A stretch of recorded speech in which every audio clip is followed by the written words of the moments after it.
जो सच्चा भाजपचा कार्यकर्ता आहे तो नक्कीच या गुंडागर्दीच्या विरुद्ध नव्हे, ती गुंडागर्दी मोडून टाकल्याशिवाय राहणार नाही हे सुद्धा मला माहिती आहे.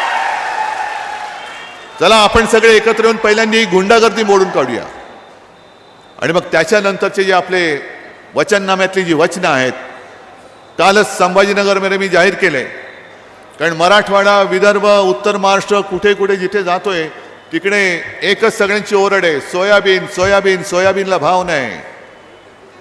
इकडे सोयाबीनवाले किती शेतकरी आलेत? सगळे आलेत ना. आपल्या काळामध्ये काय भाव होता? 7,000. आता किती आहे? मग मी तुम्हाला वचन देतोय की त्यावेळेला जर मी 7,000 भाव तुम्हाला दिला होता तर या वेळेला आपलं सरकार आल्यानंतर मी तुम्हाला 7,000 भाव दिल्याशिवाय राहणार नाही. 2.5 वर्षामध्ये यानाकरी यांची बहीण आठवली नाही. निवडणुकीच्या तोंडावरती लाडकी बहीण म्हणून 1,500 रुपये देत आहेत. तुम्ही 1,500 रुपये मिंदे तुमच्या वडिलांच्या खिशातले नाही आणत. हे माझ्या शेतकऱ्याच्या हक्काचे पैसे आहेत, हक्काचे पैसे आहेत. अरे तुम्ही 1,500 काय देताय? आम्ही तर यांना 3,000 देणारच आहोत.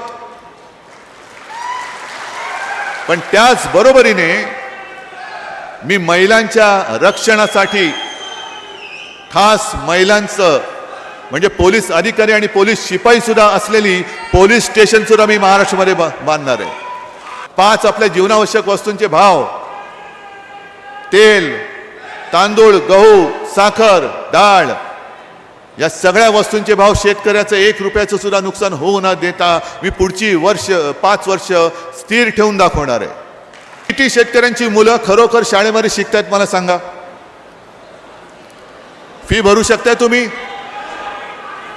फी भरू शकताय? आणखीन किती जणांच्या मुलांना शिकण्याची इच्छा आहे पण शाळेत जाऊ शकत नाहीयेत? मग मी तुम्हाला वचन देतोय की ज्याप्रमाणे मुलींना मोफत शिक्षण दिलं जातंय तसंच माझ्या महाराष्ट्रात जन्मलेल्या प्रत्येक मुलाला मी मोफत शिक्षण दिल्याशिवाय राहणार नाही.